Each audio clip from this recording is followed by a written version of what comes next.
Hi, I'm Amy Cassio. And I'm Amy Ketchum, and you're listening to the AA Horror Highway. And today we're going to discuss the horror movie called The Final Girls from 2015, starring Thaisa Farmiga. So, this movie is going to be about a movie within the movie. So, just be aware of that so that it doesn't get too confusing. The movie begins with Max's mother dying in a car crash. 3 years later, on the anniversary of her death, Max reluctantly attends a double feature showing of the horror movies Camp Bloodbath and its sequel, which starred her mother as a famous scream queen. During the movie, the theater catches on fire and Max and her friends escape by slicing a hole into the screen with a machete and running through it. They wake up in the woods and begin to encounter characters from the movie, including the character Max's mother played. They soon realize they are trapped inside the movie and must team up with the ill-fated camp counselors in order to survive. One by one, each of them is chased and killed by a masked man wielding a machete until the only survivors are Max, her love interest Chris, and the character her mother plays, whom she shares an emotional journey with. Her mother decides to sacrifice herself in order to allow Max to become the final girl, which in turn grants Max the power to kill Billy, the masked man. The movie within the movie ends, and Max wakes up to find herself in the hospital where all of her friends are still alive. Some of them are injured. They soon discover they are actually in the sequel as Billy crashes through the glass hospital doors. Max lunges at Billy and the movie abruptly ends. So this movie is a typical by-the-book meta horror. And if you don't know what meta horror is, I'll tell you a little bit about it. Meta style is a horror film that's self-referential to the genre. So it's similar to if you write a book about a book, or you write lyrics to a song about writing lyrics to a song. In this style of horror, part of the rules of the movie is that they talk about the rules of the movie. The movie may not only refer to itself, as it quite literally does in Final Girls. They are trapped inside of a horror movie, and they know the story and rules very well. But a meta-horror movie refers to all other horror movies before it.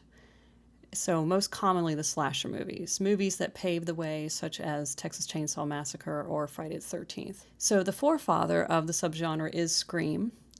Although meta existed before Scream, the rules of a horror movie that have already been planted in our minds, so to speak, it was Scream that quite literally states the rules to the viewer and plays out the rules in the movie. So we could say that there's 5 rules of meta horror. 1, set the rules. 2, characters will break or ignore the rules because they just don't take it seriously. So if someone didn't do something dumb, we wouldn't have a movie. So they go against the rules and they have to pay the price. 3, there's deja vu moments. So to set the rules, there has to be something to base them on. So predecessors, other movies. For example, don't go out into the woods alone at night. We all know not to do that. So something has already planted that seed in our mind. 4, the rules are meant to be broken. And 5, nothing can be taken very seriously, because only the final girl is going to make it out. You have to have enough seriousness to keep the viewer interested, but you don't want to overcome them with drama or sadness or anger. And in this subgenre, we could also say that the following movies are meta horror: New Nightmare, Scream, and Cabin in the Woods. So this movie was written by M.A. Fortin and Joshua John Miller, and it was directed by Todd Strauss Schulson, and it stars many, many TV famous faces. So we have our main stars, which are Thaisa Farmiga and Malin Ackerman, and they are the mother and daughter. We have supporting performances from Adam Devine, Thomas Middleditch, Alia Shawkat, Alexander Ludwig, Nina Dobrev, Chloe Bridges, Angela Trimbur, and Tori N. Thompson. So we've got actors from American Horror Story, The Comeback, Workaholic, Silicon Valley, Arrested Development, Broad City, Hunger Games, Vampire Diaries. So we have, to me, it was kind of like a massively famous cast because I've seen all of these people in various things. Right. Lots of familiar faces. So how did you discover this movie? Well, oddly, I was looking for another movie called The Final Girl, which is also from 2015. So when I'd searched it a couple years ago, they would come up side by side. And so I couldn't resist. I just had to watch both of them. And out of the 2 movies, I prefer this one. How about you? So for me, I discovered it because I was just listening to a horror podcast and they had the writers on. They were interviewing the writers. And I was immediately intrigued, first off, because they were a gay couple. As I've said before, I'm always like interested in gay content. And so just as they were talking about it, it just seemed very interesting to me. And so I immediately went out and watched it, and then I immediately fell in love. And I feel very lucky that I did get to go see it at Queer Horror in Portland last year. Okay, so if we get into the history of the making of this movie and how it came to be, one of the writers, Joshua John Miller, his father, Jason Miller, was an actor who appeared in The Exorcist as one of the priests. So if I take a quote from him, he said that he grew up watching his dad in The Exorcist, and that there's something haunting, strange, confusing, and a little bit unnatural to see your parent constantly die in a film. But it's something that also becomes iconic, and we try to deconstruct what the effects of that would be, as well as what it would be like if you had a second chance, but your second chance was inside of a movie. So basically, I believe he was in his 20s or so, like maybe late 20s when his dad died. So he started watching The Exorcist, and he was just watching his dad die over and over again in this movie. And so, of course, in this movie, in The Final Girls, the mother dies, and so the daughter gets a chance at seeing her again by going into the movie. And so the director read the script for this movie a few months after his dad had passed. So it was also meaningful for him. So we have two people whose parents have passed. They originally wanted to have more gore, but they had to stick to a PG-13 rating. They didn't want them to go to an R rating. So they had some other ideas for this, but they couldn't do it. But I think that they said they kind of felt like maybe the PG-13 rating worked for it because of the story that they were like they were saying that maybe some of the gore would have taken away from the heart of the story and it would have just been too much. So they feel like it kind of worked out for the best. Yeah, it makes sense because, he had such a unique experience watching his father die over and over again in a movie. That's not something that everybody experiences. Yeah. And, it seems like, for him, he needed some type of healing process, some type of creative outlet so he could heal from this grief. So once I knew that about that, once you shared that with me, because I didn't already know that detail, but once you shared that with me, it makes total sense as far as the story because, they kind of put a little bow on this. There's definitely pain in our character, in Max, experiencing what's happening with her mother and wanting to save her. But in the end, she ends up being strong and, being able to let go and heal from that. So I'm hoping that it's been a very healing process for the creator. So when I first watched this movie, how did it impact me? Having lost my mother, I didn't have a warm fuzzy feeling watching it. It did disturb me. I mean, if I hadn't lost a parent, maybe I wouldn't have felt the deeper emotional side of it. But that would be the personal impact on me. How about you? Well, I love the movie. I feel like it checks all of my boxes about a thing that I like about a movie. So like it feels hard to try to like pin it down to say like what the genre is, because I kind of just feel that it's just a movie first, and then it has elements of horror and comedy and drama, because there's a very deep emotional journey in this, and there's like a lot of heart in it. Mm-hmm. So I saw this before my mom passed. So we both, we're both unfortunately in that club. But I saw it before that happened, and I loved this movie. I was like totally obsessed. I was like, this is one of my favorite horror comedies that I have ever seen. And then my mom did pass, and then when I tried to go back to watch the movie, it had like a different meaning. It just got harder to watch, so I couldn't really watch it at first. It took a while before I could like come back to this movie, which was kind of sad because, like I said, this is one of my favorites. But eventually I was able to watch it again. And then when I did, it took on like this whole new layer of meaning for me and relatability that I didn't have before. Right. And so it's been an interesting journey for me with this movie. Definitely. Yeah. I was reading that, there's different subgenres that they described as. One of them that I liked was called a dramedy. Yeah. Because it's horror on the surface, but it really does have a lot of drama and comedy elements. Mm-hmm. So we have a theme of loss and grief, righting a wrong, changing fate and destiny, trying to save her mom in the fantasy world of the Blue Finch camp. Overcoming grief through strength of letting go at the end, and then becoming whole again and re-entering, we believe at that moment, re-entering back into the real world, which we find out is not true. They're actually entering into a sequel. We also then have our meta themes, which goes back to our subgenre of meta horror, which is, the rules and all the things that are very familiar to us, which are Scream Queens, slashers, summer camp, a movie that's repeating on a loop like Groundhog's Day, death after sex, virgin equals final girl, sexuality lures in the killer, and the inevitable sequel. We also have a theme of them being self-aware.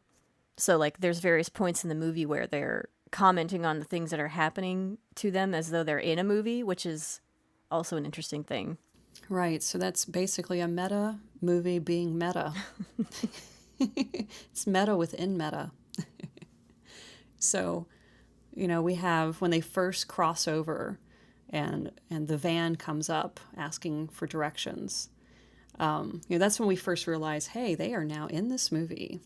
Duncan starts saying that some of the lines with them. Oh yeah, I love that. That he's seen it so much he knows their lines. What did you pack, Tina? The basics. Bikini, mouthwash, diaphragm. Oh yeah, you did. So that was really cute. So that's their awareness that, yeah, we're definitely in this movie with these people. And then we also see awareness later with the characters where they break it down to them. You are in a movie. You are going to die. Mm-hmm. So, we're in a movie? But this is a horror movie, and Billy Murphy's really after all of us. So that was different as well, telling the characters that they're in a movie instead of just letting them live out their movie. Okay, so they're at a double feature, and it's actually the anniversary of Amanda Cartwright's death. And we see an interesting sequence of events. We have a guy who's drinking vodka who drops the bottle, and it rolls, and the vodka pours out at the same time that a guy has lit his cigarette, and the ash falls onto it, and the whole place goes up in flames.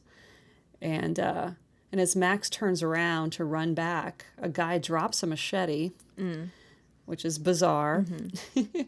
And she picks up the machete and says, hey, can't we just go behind the screen and leave? And I thought that was a really interesting scene because right when she's cutting the screen, Billy, the psycho killer in the movie, is getting ready to slash her mother with the machete at the same time. Mm. So it's like because she slashes the screen at that moment, her mother does not get killed, and they step through into the movie. So I thought that was really cool how they lined that up. I didn't notice that, so I'm gonna have to pay attention to that on my next watch. I don't think I noticed it the other day when I was doing my rewatch. I noticed it today though, and I thought it was interesting because if you read some of the trivia and facts around this movie, they said that the movie within the movie is supposed to be a 92-minute movie, and this movie is a 92-minute movie. Right, yeah. And so they are aligned in some mystical way. Yeah, they lined that up. One scene that I thought was really funny is like when they're doing the flashback, so Nancy has to start talking to do the flashback, and then like there's a point where they actually get into the flashback together with Nancy, and then she can suddenly hear herself talking, and then she's like, oh my god, is that what I sound like? Oh my god. Right. Billy locked himself in the outhouse thinking he'd be safe, but he was wrong. That's me. Oh, that's what I sound like? I also liked when Nancy starts talking about, young Billy and what happened to him, and it becomes black and white, how the scene changes, and it's like this oozing black and white stuff coming from the ceiling, and they're like, what's going on? And they cross over, and Gertie says, I'm going blind. Am I having a stroke? Is this... What? Are we home? Oh, God. Why am I colorblind? Am I having a stroke? It was kind of an interesting sequence of, like, they realize, now we're in a black and white world. Yeah, I was listening to some interviews from the actors in that scene, and they were all kind of, like, freaked out about doing it. And they felt like they just had to kind of trust the director on the vision, because they were like, really? You want us to act like there's, goopy things coming down from the ceiling? Like, It's that thing where you just kind of have to trust the vision and go with it, with what they say, but they were kind of like, about it. But that is like a cool thing that they do, which could go into the cinematography about this movie, because that is part of it. One scene that is really, really cool is when they lure Billy into the house, into their booby-trapped house.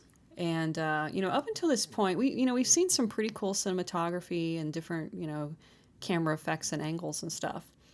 But when he enters into the booby-trap house, the moment when he kills Blake, things get really like a vortex. Things just start spinning out of control.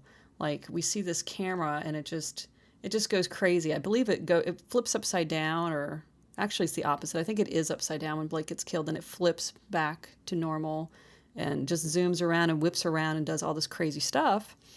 And it's actually a single shot. That whole scene was one big single shot.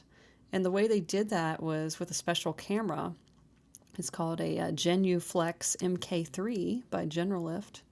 And it's a programmable motion control camera that can track 7 feet per second, swing, pan, tilt, and roll 360 degrees, all while automatically focusing a camera. So that's crazy. Yeah. And this thing, I went out and watched a video of how they did it. It's like this huge crane. It's just the coolest thing. And so they actually prepared it all. I don't know what it's called. Sorry, I don't have the term, but they computerized it all first of how this would all go down on a computer, of exactly how this is going to look. And then they went back and they could program that special camera to do all this funky stuff. So it can make multiple takes. It's like inhumanly precise. It's just like the most amazing camera ever. And they said they actually had to build that cabin for that camera. I did read about that. Yeah. So they were using, I believe they called it a Girl Scout camping area, and they built this big cabin to house this camera. And they left the cabin there for people to use it later, that it is a true standing cabin. But yeah, that's the power of robots. That's amazing. I can't wait to see more of that. And they used it later on a couple of times when we had a Groundhog Day moment. Where they're running. The running shot where she's like, what was she saying? Angela Trimbur's like, "Hey, you came back. You came back! Yay! Right. Yeah, that was cool too. Yeah, so they use that camera to spin around that 360 degree. I think it happens 3 times. And then we also see it when they're preparing to shoot the bows and arrows. Like, they're out and they've got a whole row of targets, and the camera just flies through it all as the bow and arrow is being shot. So that was pretty cool. But that was one of my favorite parts, was that booby trap scene, because the way it spins and it's out of control, it just puts you right into this crazy anxiety moment, because they've set up all these booby traps and anything they could dream up to try to kill this guy. But one of the first things we see is Blake gets killed, and then Tina just turns around and does a complete face plant and down into a bear trap. That was like one of the worst things imaginable. And it's like, wow, your booby traps are not working out for you. Like, immediately everything's going wrong. Yeah. I also liked the slow motion shot towards the end. Like, I thought that was really, really cool. Like, I don't think I had ever seen that before.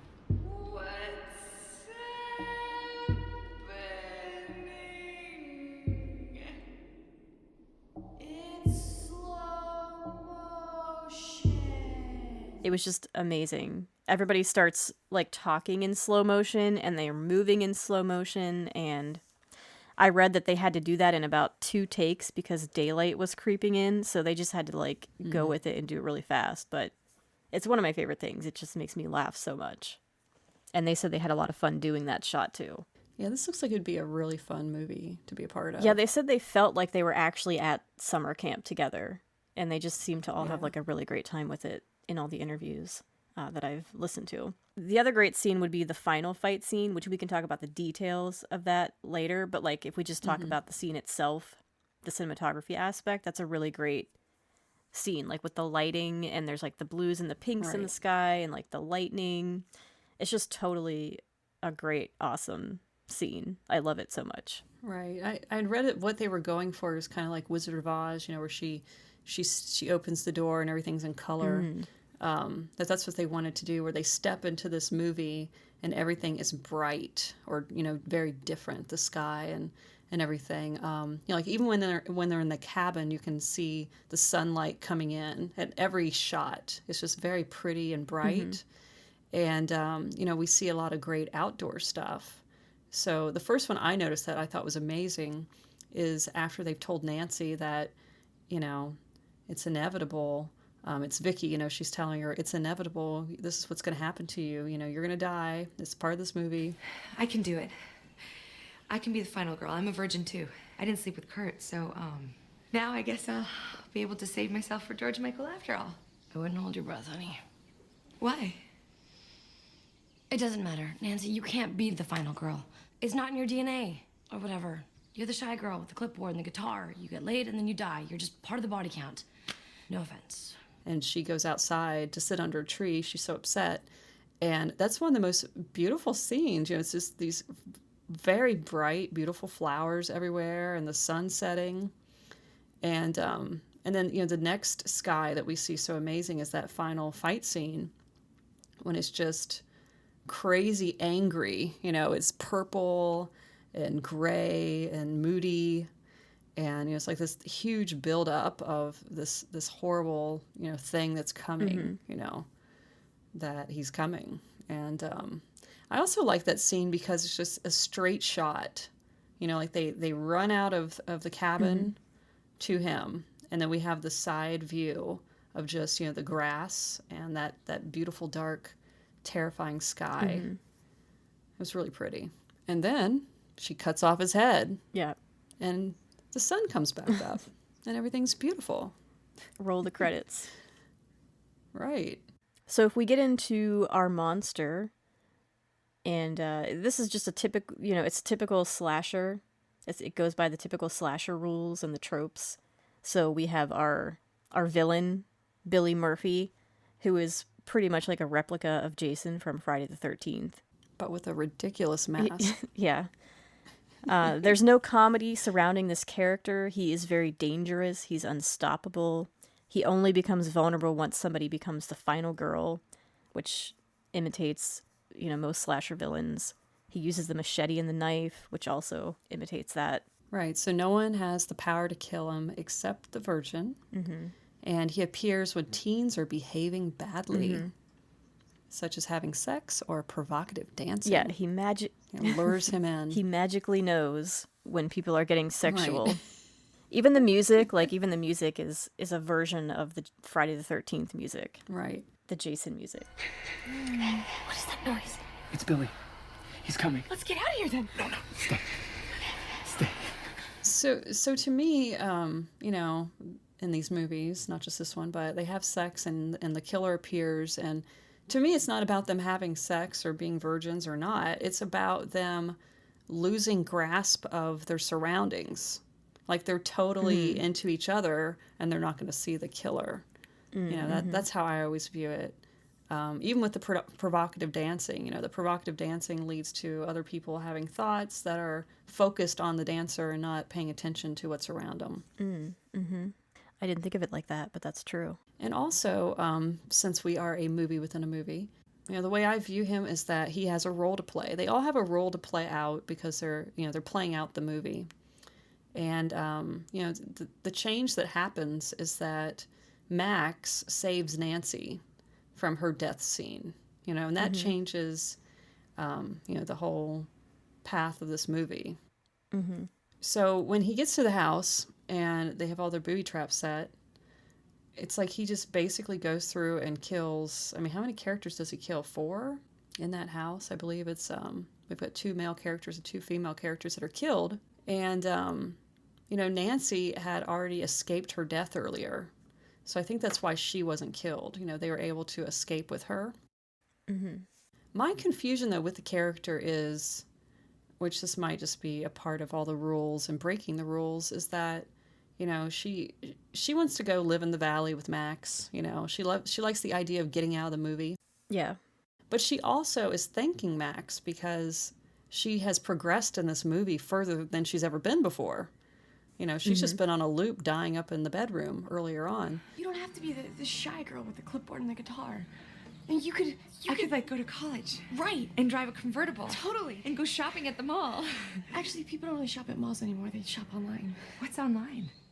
So my confusion with it is that she tells Max, you know, hey, I've got to do this. This is my destiny. I'm going to go sacrifice myself so you can be the final girl and you can get home. But my question is, how? She's not a virgin. I mean, she's a virgin, I guess. I mean, that's what we're led to believe if she didn't have sex with the guy earlier in the story. So how could she die if she is still a virgin? Or are they just breaking rules to break them for the sake of breaking rules? Had you thought about that? No, but I don't know, because I imagine, like, in the original version of the movie that she did lose her virginity there or whatever, had sex with somebody, but Right, they just didn't get to it this time around. Right, I believe that's what she says to Max at the beginning, that she wants to have sex for the first time while she's at camp. And, you know, Tina's been telling her that, you know, it's fine and it's good. And, you know, there's that whole scene of them talking about it. Like, this is going to be her first time. I told myself that I was going to lose my virginity this summer, get drunk. Not necessarily in that order. Please, just trust me. You sound like my mom. So, you know, to sacrifice herself at the end and still a virgin. Yeah, maybe they're just breaking the rules, I guess, at this point. But she does do a provocative dance. She's undoing That's her shirt true. to lure him in. So that might be enough. Yeah, I think that might be it. Anything sexual lures him, and then you have to die. So if we go into the music, I totally love Betty Davis Eyes, that song, the Kim Carnes song. I always loved that song. So that song is from 1981.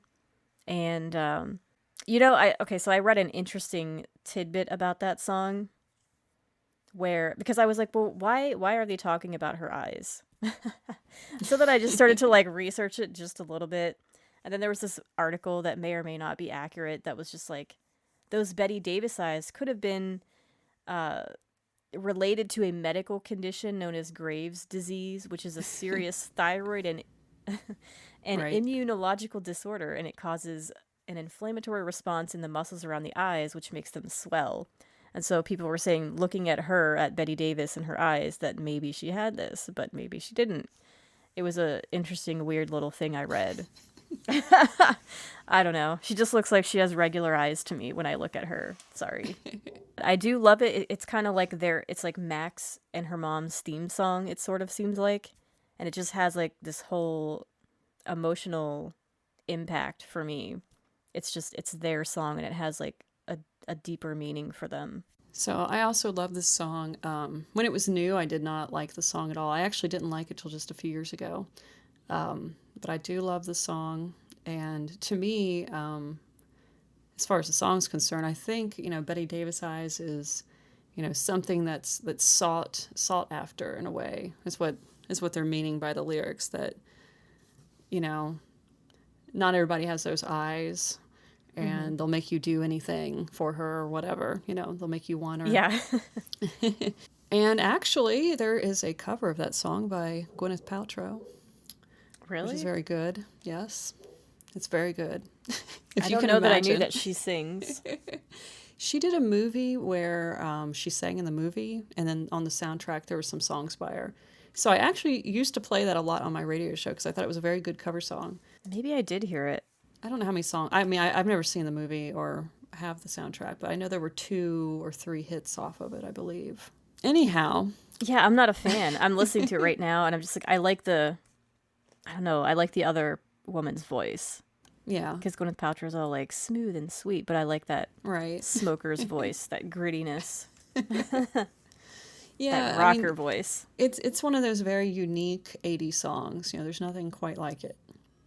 But I did read that that's not the song they wanted to use. They actually wanted to use Like a Prayer by Madonna.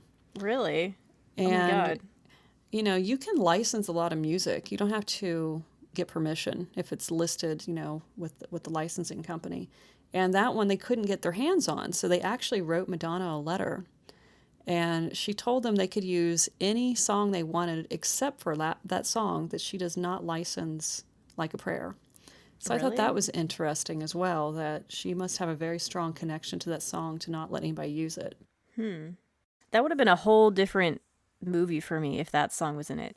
I'm obsessed with Madonna from the 80s and the 90s, by the way. So I didn't know love that. Yeah, I love 80s and 90s Madonna. Obsessed. Like a Prayer?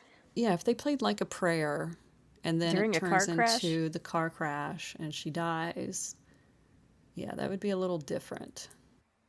It's kind of a darker feel, though. Like a Prayer is kind of darker, where Betty Davis Eyes is a lighter feeling to it, I feel. Right. Well, and they use Betty Davis Eyes again at the end when Nancy's doing her provocative dance to be killed. Yeah. So it's kind of a sad moment, you know, that Max is watching her before her eyes sacrifice herself in this new bizarre reality. But it fit in very well, that nice slow beginning. Man, somebody Betty should Davis make an Eyes. edit where they put in that song, where they put in the Madonna song. And see how it lines up and everything. Yeah, I'm going to have to do that. Well, then of course we have Oh Mickey, which was just, you know, I always liked that song. Did you like that? Do you like that song? Yeah, that's just like a I classic. do, but I don't remember it being in the movie. That was in the movie? Yeah, it was when they were like when the movie starts and they're with the movie within the movie and they're driving the van Yeah. and like they're like rocking out to Mickey. And like, do you know how to get to camp or whatever Tina says. She's hilarious. Rule number 5, I think it was, of the meta, which was don't take things too seriously. I was sad when Tina got killed. Like, I had already become attached to the character, and it's like, that's one of the rules. You cannot become attached to these characters. You know they're going to die. But she was hilarious. She had a great performance. I read that they did a lot of improv ad-libbing, and, you know, so a lot of her stuff was just on the fly, spur moment. Yeah, she is my favorite character of the entire movie. He's just a legend. Oh, I love legends. Loch Ness, Bigfoot, Bon Jovi, all of them. It's like I laugh so much every single time that she's on the screen. She's fantastic. Which could lead us into the next song, which is Cherry Pie by Warrant, Yes. where she does her crazy dance to lure Billy. She said she drank like 5 Red Bulls for real before she did this, and then she felt like she was going to die. Like she really genuinely felt like she had harmed herself and she was going to pass out and die. And like you said, that was improvised. So like if you follow her on Instagram, she's constantly doing these crazy dances because she actually does dance and she does like different dance events. But she has a very quirky way about dancing that I love that you just don't really see. She just kind of loses control and just goes with it. So that's my favorite scene of the entire movie is when she does her cherry pie dance. I mean, it's fantastic, you know, because she's been tied up and restricted up until this point. Why do I have to wear all this stuff again? Because you're scripted to do a striptease at the slumber party, and when you take your top off, Billy comes running. But why does he hate my boobs? Because they're not big. With like Right. mittens on her hands. She's got like a life vest on. I think maybe did they duct tape her at some point? I don't know. Or they duct tape the mittens to her body, I think, so she can't get them off. But it's just ridiculous the whole time. And then she finally gets to like rip the stuff off and it's just like something in her is just bursting out. It just cannot wait to get out. And so she just rips off her clothes and like the gloves and she just, you know, we've got cherry pie going. And I thought it was amazing. I know that I'm sure you have a thing to say about that because that song is not from the 80s. And because I was wondering too, like how, like I mean, when I was watching, I didn't think about like, well, where did they get this song from 1990 into this movie? And I thought maybe it was because somebody had it on their phone, but no, they were playing it off of a record, they were playing it off of vinyl. So I didn't notice that. You're right, they were. And I remember where I was when I first heard it. That's why when I hear it, I'm like, this is like a different dimension. This isn't, 84 or wherever we're supposed to be at. But it's a movie. It's fantasy. I'll let it slide, I guess, because she is awesome. She does an awesome dance. And she's a great physical comedian. You know, Yeah. she can use her body, and she's just ridiculous. The only thing I'd ever seen her in before was Halloween 2 by Rob Zombie. Oh, really? I didn't know she was in that. Yes, she works. There's three girls, three female characters. They work together at a record place. I believe they work there. At least two of them do. But they're going to a Halloween party, and she dresses up as Frankenfurter from Rocky Horror, and it's amazing. The makeup, the clothing, it's all amazing. And that's the only thing I'd seen her in. So I'm looking forward to seeing more of her. Yeah, she was new to me when I watched that movie. She was like one of the faces that I was not familiar with. Mm-hmm. And she actually did just come out with a movie, a new horror movie, just a couple weeks ago at the time of recording this, with Fairuza Balk from The Craft. I believe it is called The Trespassers. Yeah. Yeah, the trailer looked good. I'm looking forward to it. But, you know, that's serious. That's serious horror. I want to see her do more comedy. Yeah. So maybe So- she'll have a little comedy in it. Yeah, I would like. Yeah, I've definitely been following her like a hawk for like over a year now. Her Instagram is fantastic, so like you should definitely check out her Instagram because she does post all kinds of like you'll see random dances from her. If you like birds, she has two birds that are like her best friends, and so she's made all of these like ladders and things in her house so that they can climb up to wherever they That's need cool. to be at any time. And she takes them out on walks, and it's just like I think she even made an Instagram page for her birds. So like if you're really into that, you can go even deeper with it and like watch the birds. But you should definitely follow her on Instagram. So we have a lot of synth music in this movie, which is always nice. And you know, the score is just awesome. It just keeps everything flowing. You know, we've just got great mood enhanced sound effects and everything.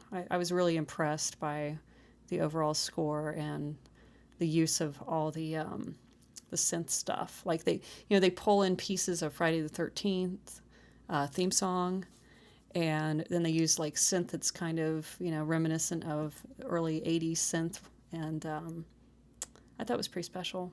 You know, it definitely holds your attention and keeps you like focused on everything else happening. It kind of pulls you in.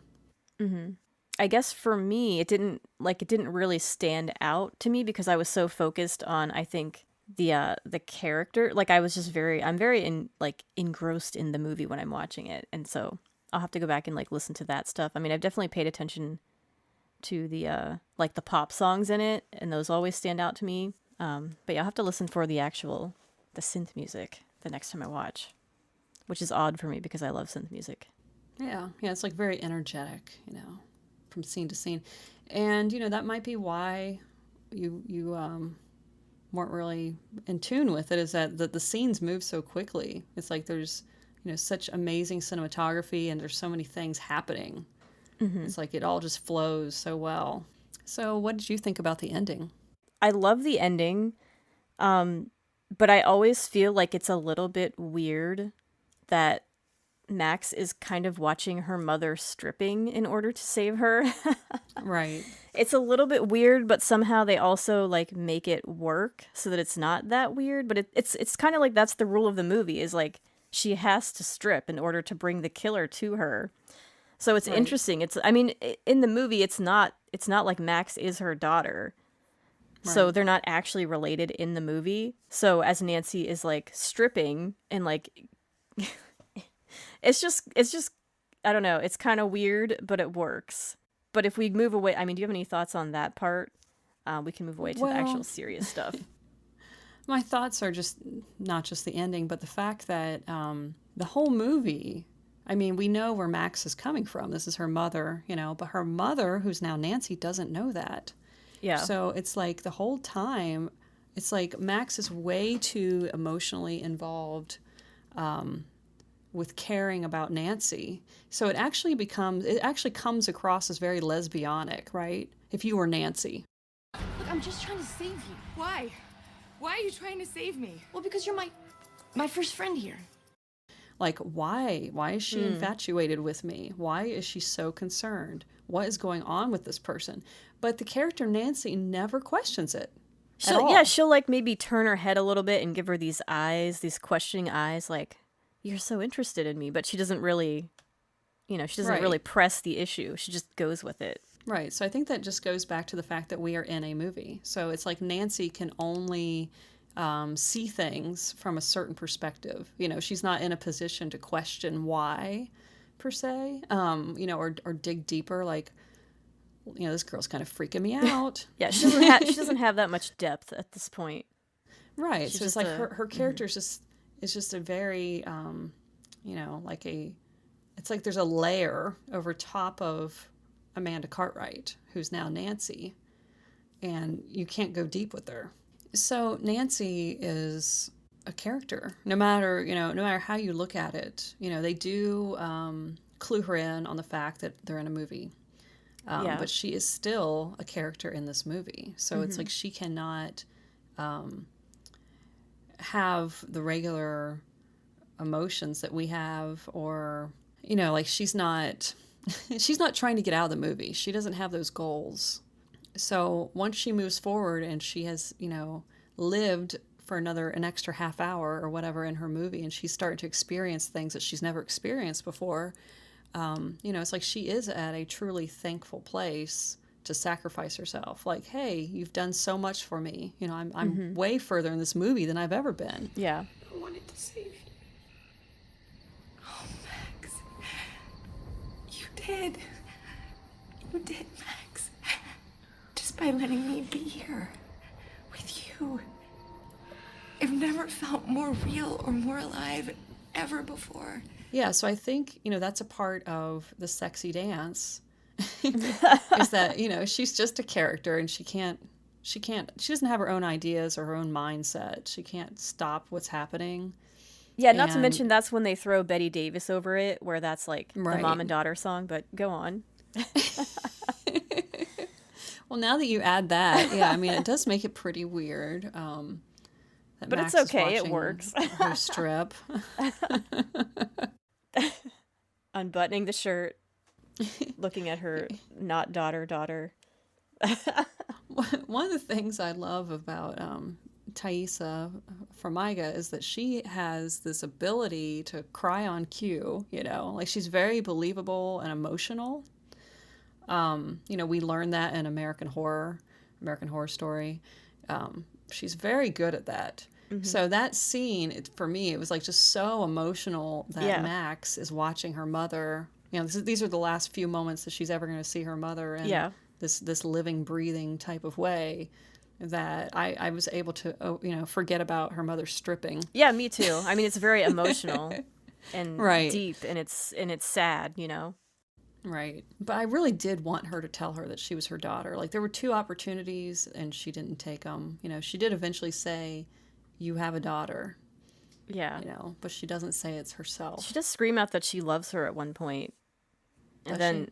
something like that. And then Nancy's like, what? Why did you say that? Oh, yeah, And then she yeah, tries yeah. to cover it by saying something else. Right. I love you because, you're my first friend at camp. Yeah. I love you, first friend at camp that I've known for a day. So maybe she didn't tell her that she was her daughter because it would screw up Nancy, right, as a character. Maybe it would make Nancy want out of the movie to come to the valley, and she won't be able to, or, I don't know. I think she should have told her, though. I felt like she should have told her because, Nancy is on a loop in this movie for the rest of her life, and that might give her, some kind of pleasure to know that there was another version of her out there living, So she sacrifices herself. And then Max becomes the final girl. And that's when she gets the final girl powers. Right. And that was reminiscent to me of Nightmare on Elm Street Part 4, The Dream Master, which is a final girl. Maybe all the Nightmare on Elm Streets have a final girl. They might follow that formula. I don't remember a couple of them that well, but we'll make that assumption right now. But yeah, she absorbs the powers. As each person is offed, she absorbs those powers. So I felt like that was a little nod because, Max didn't really nothing in the story makes us have an understanding that Max is absorbing power. That she's going to suddenly heal and be strong and stand up to go fight this guy. Yeah, it's just like one of those horror tropes that you're familiar with, or maybe you're not. I don't Right. know. But they don't like Right. spell it out for you. Right, exactly. You just watch it happen. She suddenly becomes very strong. Right. So it's kind of like if we talk about Buffy, it's like the Slayer power. Like when one Slayer dies, then the new Slayer gets the power. So it's kind of like she gained the power at the end there. Right, and this ending scene is like, a Buffy episode. Like, the Buffy episode from season to season, they just got better and better and better. So I felt like this could have been one of those scenes when she's fighting him. It was very reminiscent of the slender white female with long hair and a white tank top on. When you compare their size and their power, it's like, where's this power coming from? It's this otherworldly power at that point that she has. Yeah, I love the part when she's just sliding and ducking where the knife is coming at her, and she's able to just miss the knife completely. Right. It's like she's totally, just like Buffy. Yeah. We can go into a lot of Buffy here where she's getting trained. We see Buffy with the blindfold on and knocking the knives away from her as they're being hurled at her.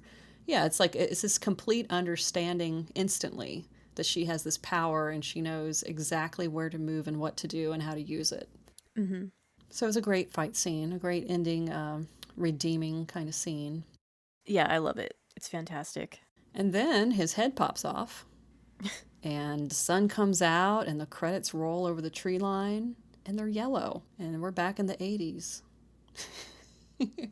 where all the credits are yellow for some reason. Yeah.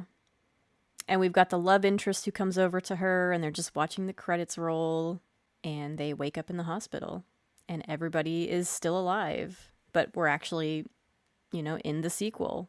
So what's happening is we're having a nod to Nightmare on Elm Street.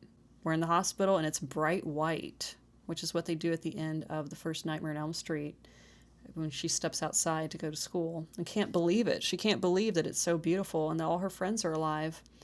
And it's the same exact feeling. It's this very, very bright white, kind of foggy almost moment where they've come out into this new world and everything is okay.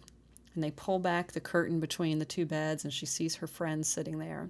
But Duncan has a machete cut in his side, so we know it wasn't a dream. Yeah, he's like, it really happened. I have the marks. But was it a dream or? No, not at all. Remember? Oh, that is a machete wound. Poorly stitched by an incompetent doctor. They're now in the sequel because Billy crashes through the window. The music plays because the nurse and the doctor outside are getting sexual. So that lures him, of course. So the music starts and then Billy crashes through. Doctor, stop it. Oh, come on. My shift's almost over. I have to do my rounds. What beautiful rounds they are. Oh my god. Of course. And I also felt this whole scene was a nod to Halloween Part 2, because that is how the sequel starts on Halloween Part 2, that she is in the hospital. Mm. And there probably is some type of inappropriate stuff going on in the hallway where the doctor and the nurse aren't paying attention. Because that seems to happen a lot in the 80s. The people around them just aren't paying attention, and these crazy things start happening. And, Part 2 sequel, as we know from our meta horror list, is no one is safe, not even the virgin. What is going to happen in the sequel? Nobody knows. Yeah, so do you feel like there should be a sequel? I mean, it's all set up to have one. Yeah, I think there should be a sequel if they continue it in the same manner, that, no one is safe.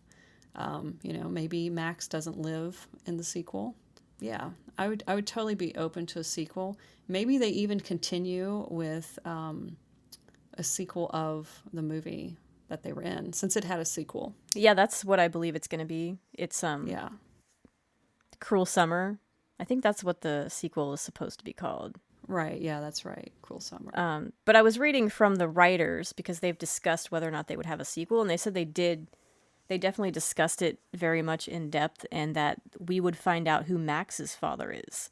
So that would be like a big plot point. Because, of course, we can't have the mother Right. but there would be something to do with her father, which we don't really know anything about as far as. Right. So maybe he's an actor in the sequel of Yeah, like, is he even the movie alive? Like, they're I in. don't think that. I don't know. Is he alive? I don't think we know anything about her father at all. Yeah. Yeah. They don't mention him. I mean, yeah, I'm with you. If they can make it as good as the first and like follow the same kind of meta vibe that they've got going on there, it'd be great. It's just, yeah, I mean, I guess that's probably why they would talk about the father, because they need that emotional connection, because we're not going to have it with the mother. And that's like a huge Right. part of the story, a huge feeling of this story is her mother. So they will, I mean, that's interesting, like how that could play out with the father. Maybe he is in the sequel. Yeah.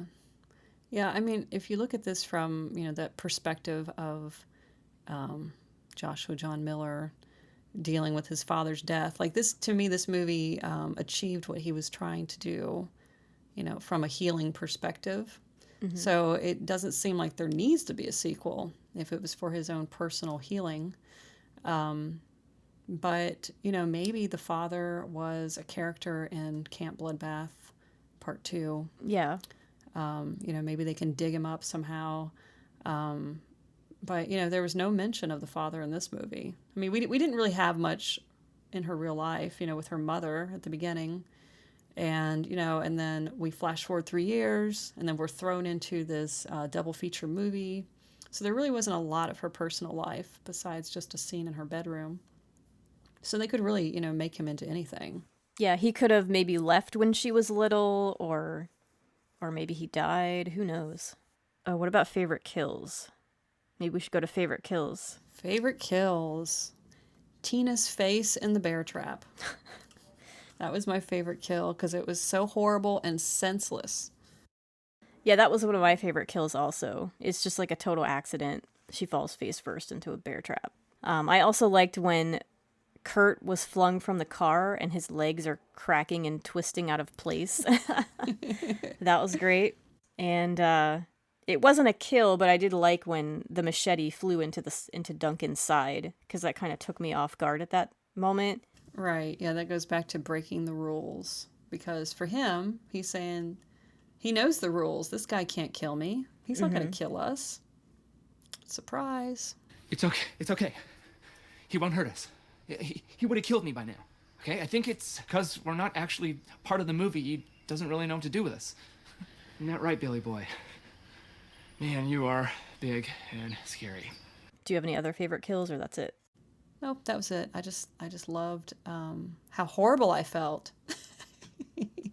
I loved how horrible I felt. That's awful to say, but it was shocking to me. Like, I did not expect that to happen. The movie's flowing so good at that point, like I didn't really expect 4 people to die in that scene. So that was just horrible. I mean, she took one wrong step and boom, her face is in a bear trap. I mean, that's some awful She's luck. just done for. That's it. Poor thing. So did you have any favorite scenes or anything you felt was really notable? Well, I have a lot of like favorite moments from the movie. Like, I love how the movie opens with the trailer for the movie within the movie. It's fantastic to me. I like horror movies about summer camp. So for me, it makes me feel warm and fuzzy and happy to see like things about summer camp horror.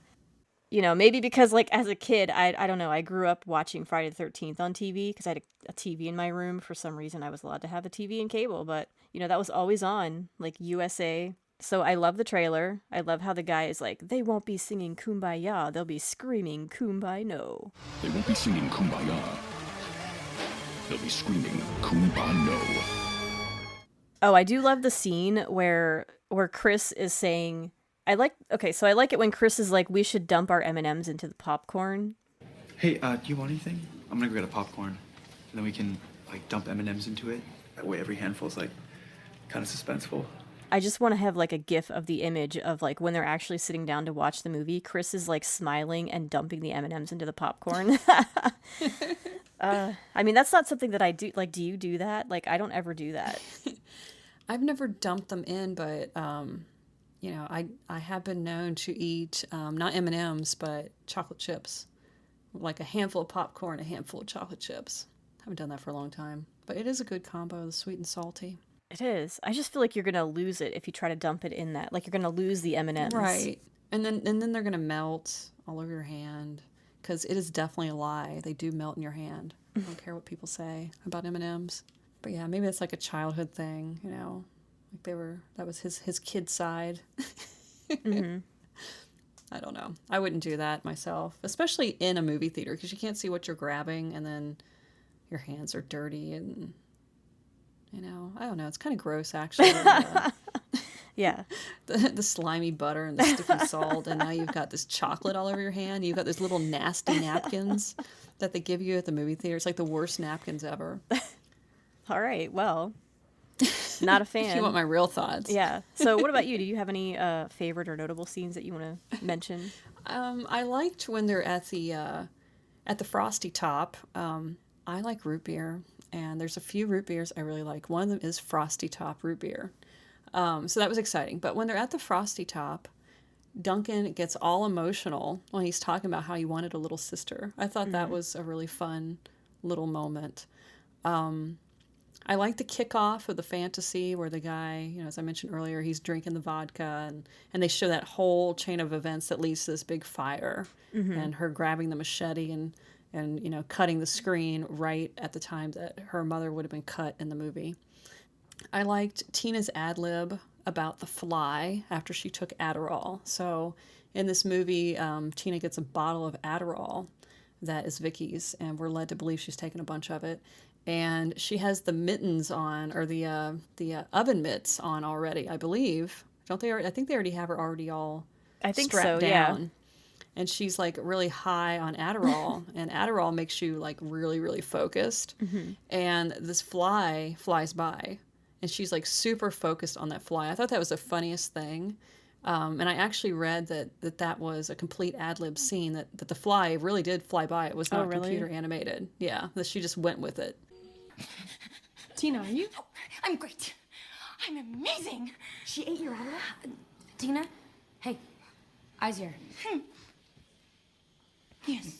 How many of my Tic Tacs did you have? They're not Tic Tacs. And I had 3. No, 10. Oh, 30. It was 30. Maybe we need to re-strategize. No. I got this. Tina, are you sure you Look, can... man. I got this, all right? I got this.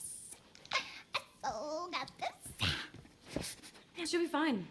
If anything, she's more focused now. Right, Tina? Yes. And then the final scene, that sky, you know, how purple and crazy looking that sky was at the end. I thought it was really beautiful. So those are my 4 favorite scenes. So if we get into the awards, I have a lot of awards. What's one of your awards? Well, production overall, the whole Technicolor world feel, you know, that they create as soon as they step into Camp Bloodbath, the scenery, the use of color in the skies, that single shot motion camera. Like, I thought the production of all of it was really, really good. So one of my awards, well, my number 1 first award, of course, is for Angela Trimbur / Tina. She gets the number 1 award because she's my favorite character and she just plays it fantastically. We forgot to mention there is that part when she's trying to take off her top and she does like a Xena type scream.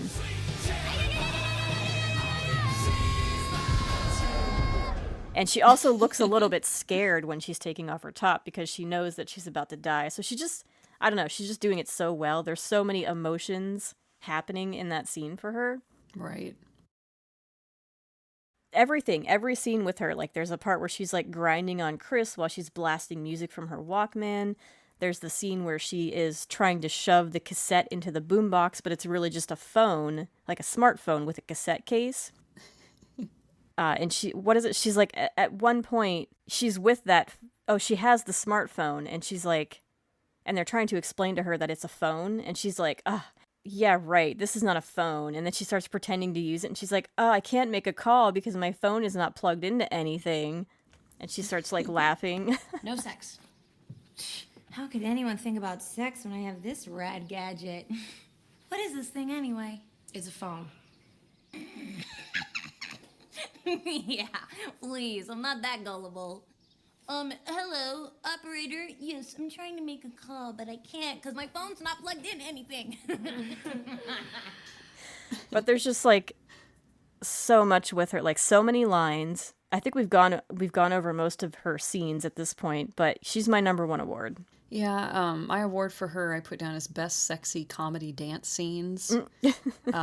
Because, you know, we don't see many dance scenes in these movies. And, you know, we've had a few favorites. What's that movie called? I always forget it, about the devil, House of the Devil, or the... Oh, House of the Devil? Yeah, like that's a great dance scene. Oh yeah, the Walkman dance scene in the house. Yeah. Right, like we love these dance scenes. We need more dance scenes. But yeah, I mean, she's this great physical comedian, and they need to like put her in some comedy. Come on, people. This is a great resume now for her comedy stuff. Hopefully she can get some more funny roles. But yeah, I mean, it's like super sexy, super comedy. How can she not get an award for that? Mm-hmm. Yeah, my favorite out of her dance scenes was the van, dancing on the side of the van. It was just so funny. Oh my God. Because Nancy was like, Tina says it's okay, or Tina's okay. This would be a good clip.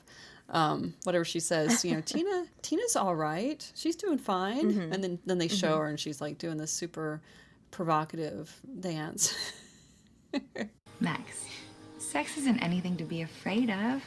I mean, Tina's already done it twice today, and look at her. She's totally normal.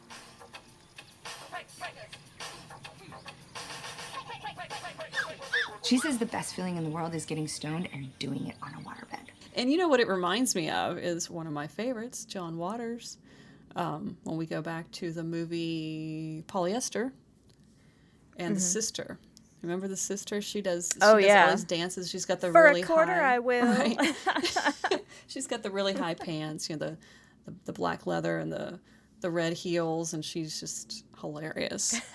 I love comedy dancing like that. It's so funny. Yeah, me too.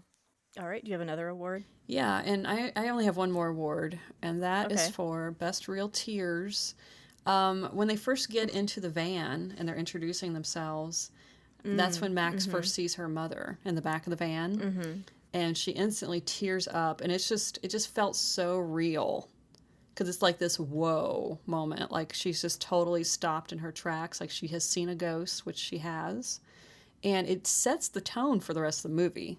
Like, to me, that was like that pivoting point of now we're gonna like get into this really emotional stuff. So I thought that was awesome. Yeah. Her tears were just so real and like totally sucked me in. Yes. So do you have any more awards? I do. I have a lot of awards. Awesome. So I'm going to give him, you know, an award, of course, for the ending fight scene, which we've already talked a lot about. But that gets an award for me. It also gets an award for having so much heart to it. You know, it's a very emotional journey. You know, everything in my life I got wrong. But you I got right. I love you. You know that, right?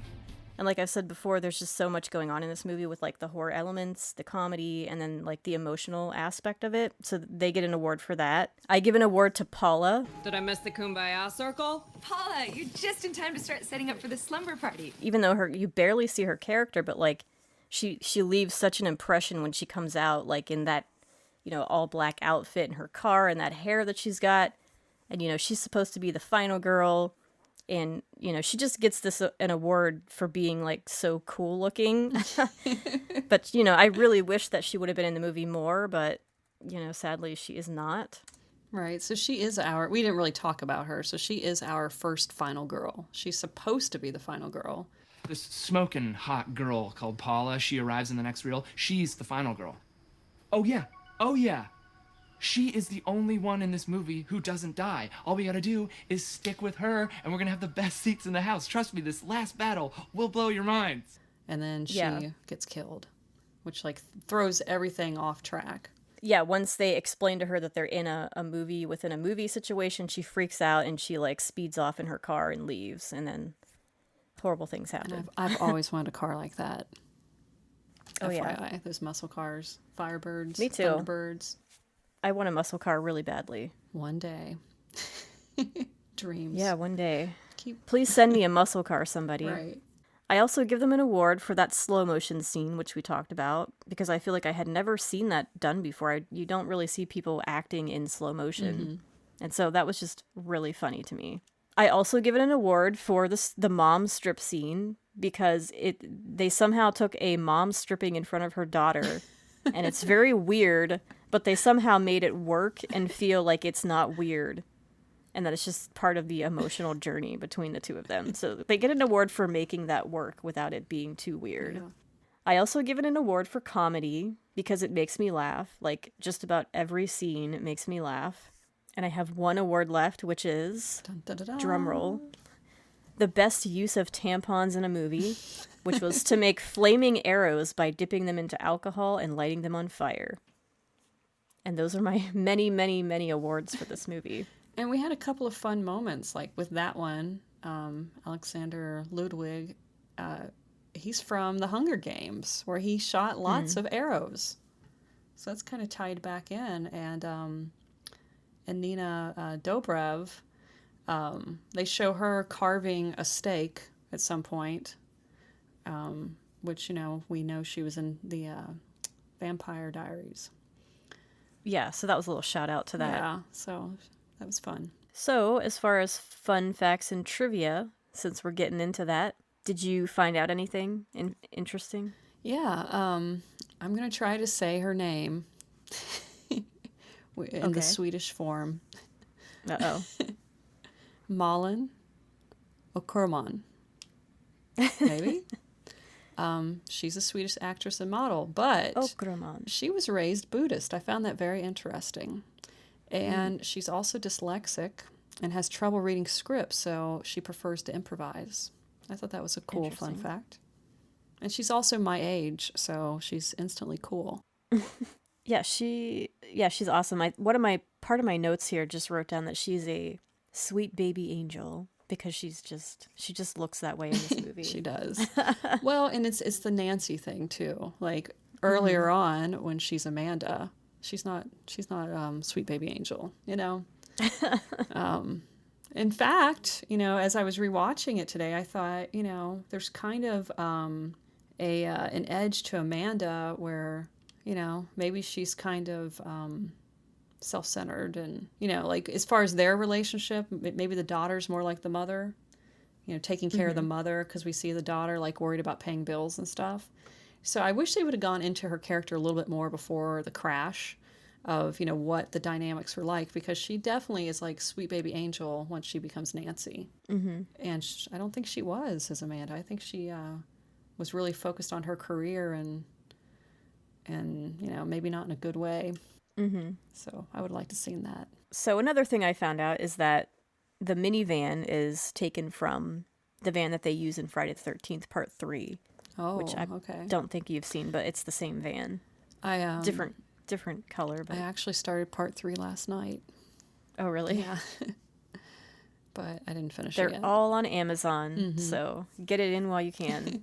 I also found out that the titles for Camp Bloodbath and Camp Bloodbath Part 2, Cruel Summer, they appear in the same way as the titles in the Scream movies. Oh. So there was like a shout out to Scream. Anything from you? Anything else? Well, let's see. They wanted to go with New Line Cinema, who I know they were behind Nightmare on Elm Street, the original. They wanted to go with them, but they wanted to cut out lots of the Nancy and Max stuff and all the emotional stuff. They wanted to be more slasher and cut out the emotion. So they chose to go with Sony. However, Sony wanted to take out the slasher stuff to make it PG-13. So it's kind of interesting how one group wanted to make it more of a slasher and less emotional, and the other one was happy with the emotional stuff but wanted to take out the slasher stuff. Well, I've got two more little tidbits here. Is that they named the killer Billy after the killer Billy in Black Christmas, which I just watched for the first time a couple months ago, and I actually feel like it really held up very well. It was like one of the few movies that actually scared me. That movie's pretty great. Right. It's like there's something about that killer just screaming. He just because usually a lot of times the killer is like very, like either the killer doesn't talk at all or they're just very calm and they're like throwing out one-liners and like stuff like that. But he was like totally unhinged, like screaming. Right, yeah. And it was really disturbing. Like you just don't see that very often, oddly enough, in a horror movie. Yeah. for me, the stuff that's more real like that is more terrifying, and that seems to be more common in those movies from the 70s than it does, and in early 80s than it does in the more recent stuff.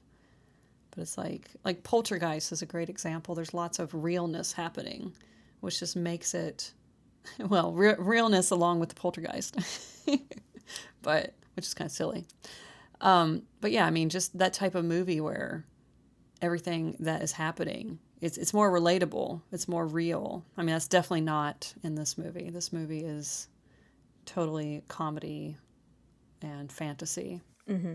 So my last tidbit is that at some point in the movie, somebody says, "Where's the beef?" Okay, where's the beef?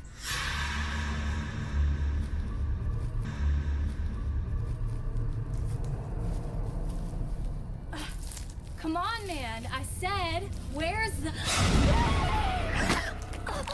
Which is hilarious because that's a commercial. I mean, you're familiar with that, right? Yeah. Wendy's. So that was a catchphrase from the 1984 Wendy's commercial, which I've had in my head for like years. It's like this little old woman screaming, "Where's the beef? Where's the beef? Where's the beef? Where's the beef?" But yeah, it's just like a commercial for Wendy's, and so they're trying to imply that Wendy's has a lot of beef because she's looking at these buns with very little burger in it, and she's just screaming out, and that just went. I don't know. I think that kind of would have been what would be called viral today, Right. but it was like viral back then and like very meme worthy. Right. So that's hilarious to me. And that just made me have a memory of the candy. I think it was gum, but it was a little burger box, and so each layer of the burger was I think it was gum, not candy, but that came out. It was like so viral that they made a candy to go with it. Of here's a burger, here's how it should look with the beef. But yeah, that was definitely viral for the 80s. Yeah. I'm definitely going to play a clip of her screaming out, "Where's the beef?" Where's Because it's actually all over. Yeah, it's all over YouTube, right? Like there's tons of commercials. I didn't catch that in the movie though. Where do they say that in the movie? Okay, so it says, if I go to imdb.com, it says Mimi asks the hunky hiker, "Where's the beef?" So I think that's when the movie is first beginning. The movie within the movie is beginning. Yeah, they're out in and the they're woods. they're getting hot and heavy, and she's like, "Where's the beef?" That is so funny. Oh my god! And I was just like, "Oh my god, I died." Well, she says something else is funny. Oh gosh, what is it? I don't remember. Something about that he can go anywhere he wants, but the way she says it is so funny. And yeah, that is the first kill of the movie. Yeah. Mm-hmm. That encounter in the woods. And so that's it for me with the tips and things. All right, I've got one more. Okay. And that was that Chloe Sevigny originally wanted to portray the role of Paula, but she had to drop out due to scheduling conflicts. That would have been so cool. But also the Paula that they have right now is also awesome. Yeah. But, I love Chloe so much. So what would you rate this movie? Okay, so what's our rating scale again? 1 to 3. 3 is the best. 1 is the worst. You never want to see it again. 2 is like, it's average. All right, well, I would give this a 3. Upon my rewatch, I just fell in love with it. I feel like I did the first time I watched it, but I've seen so many movies. For some reason, it just kind of left my mind. I don't know how that could have happened because it is so awesome. So I think I could watch this one over and over again. How about you? Yeah, I give it a 3, of course. It's one of my favorite movies ever. Like, forget just like horror comedy, just like one of my favorite movies ever. It does everything right for me. And it's a movie that I recommend to everybody. So I've already watched it many, many times. I will continue to keep watching it, and I will continue to keep recommending it to people. So I love it. Huge fan. All right. So what all do we have here? We've got comedy, drama, horror, amazing cinematography and production, amazing music. It's got this great flow. It keeps your attention. There's nothing boring. There's nothing that angers you. It's like everything. It's quick. It goes fast. It's a 90-minute movie. It doesn't drag on for 2 or 3 hours, like some horror movies. Not naming any names here. Well, and that's it. That is our view of The Final Girls, and I hope you enjoyed it today. I'm Amy Ketchum. And I'm Amy Cassio. And tune in next time as we discuss Quentin Tarantino's Death Proof. We are the AA Horror Highway. Take a trip on the AA Horror Highway. See you next week. Connect with us on Instagram, Facebook, YouTube, or Patreon at AA Horror Highway. Find us on Twitter at Horror Highway, that's Horror HWY. Also, be sure to take a moment and rate and review us on iTunes. You can find all of our social media links and more by going to horrorhighway.com. That's horrorhwy.com.